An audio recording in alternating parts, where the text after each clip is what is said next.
नमस्कार। नमस्कार। आज हम एक बहुत ही खास किताब हार्पर ली की टू किल अ मॉकिंगबर्ड इस पर आई एक समीक्षा पर बात कर रहे हैं। जी। हमारे पास ये जो विश्लेषण है इसके जरिए हम कोशिश करेंगे समझने की कि इस क्लासिक कहानी के मुख्य तत्व क्या हैं और क्यों ये आज भी इतनी असरदार है इस समीक्षा के हिसाब से। बिल्कुल। तो समीक्षा हमें याद दिलाती है कि कहानी 1930 के दशक की है।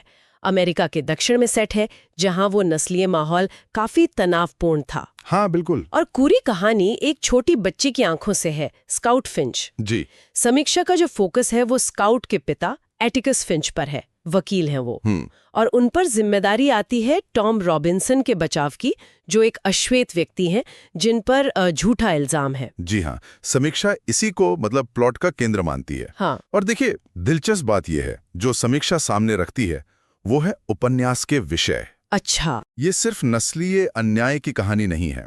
समीक्षा कहती है कि इसमें नैतिक विकास है, मासूमियत का खोना है, पूर्वाग्रह, सहानुभूति, सामाजिक असमानता, मतलब कई परतें हैं। और समीक्षक का यह मानना है कि यही विषय इसे टाइमलेस बनाते हैं, मतलब आज भी उतने ही प्रासंगिक हैं। सही कहा। और मुझे लगता है समीक्षा में किरदारों पर भी काफी ध्यान दिया गया है, जैसे एटिकस फिंच। उनके बारे में क्या कहा है समीक्षा ने? क्या वो सिर्फ एक अच्छे इंसान है? नहीं, सिर्फ अच्छे इंसान नहीं।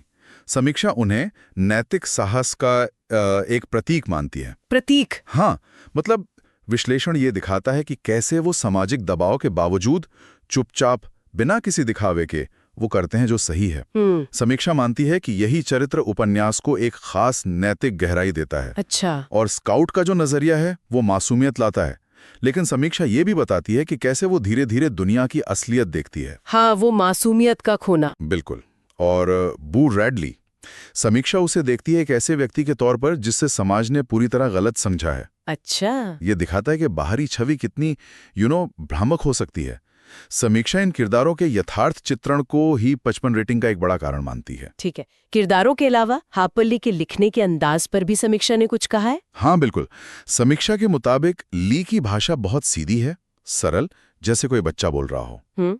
लेकिन उसमें गहराई है, एक काव्यात्मकता है। अच्छा। ये सादगी ही पाठक को सीधे कहानी के दिल तक ले जाती है। विश्लेषण कहता है कि यही स्टाइल जो है वो बचपन की मासूम दुनिया और समाज के जो कठोर पूर्वाग्रह हैं, हाँ, उनके बीच का तनाव बहुत अच्छे से दिखाता है। और भावनात्मक असर, खासकर वो कोर्टरूम वाले सीन। हाँ, उनका जिक्र खास तौर पर है।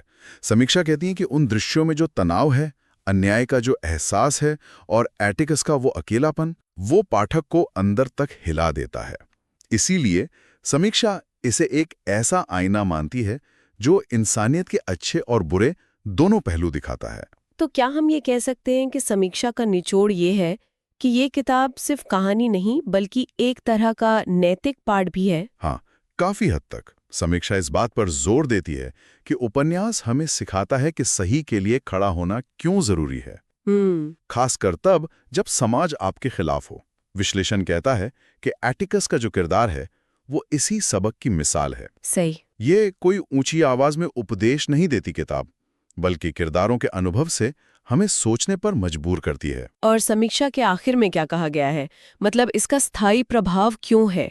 क्यों ये आज भी पढ़ी जाती है? देखिए, समीक्षा का निष्कर्ष यही है कि टू किल अ मॉकिंगबर्ड सिर्फ इसलिए क्लासिक नहीं है कि ये पुरानी हो गई है। अच्छा। बल्कि इसलिए कि ये आज भी मायने रखती है। आज भी? हाँ, इसमें जो करुणा, साहस और सही गलत की पहचान का संदेश है वो हर पीढ़ी के लिए जरूरी है। समीक्षक इसे एक ऐसी कहानी मानते हैं जो हमें अपनी अंतरात्मा से सवाल करने पर मजबूर करती है। तो कुल मिलाकर इस विश्लेषण का सार यही निकलता है कि ये एक बहुत महत्वपूर्ण किताब है जिसे हर किसी को अनुभव करना चाहिए। बिल्कुल। और शायद सोचने वाली बात ये रह जाती है, जैसा समीक्षा भी इशारा करती है, कि 1930 के दशक के अमेरिका की ये कहानी, जिसमें न्याय और पूर्वाग्रह जैसे मुद्दे उठाए गए हैं, वो आज हमारे समाज में किन अलग अलग रूपों में जिंदा है। हाँ, ये एक बड़ा सवाल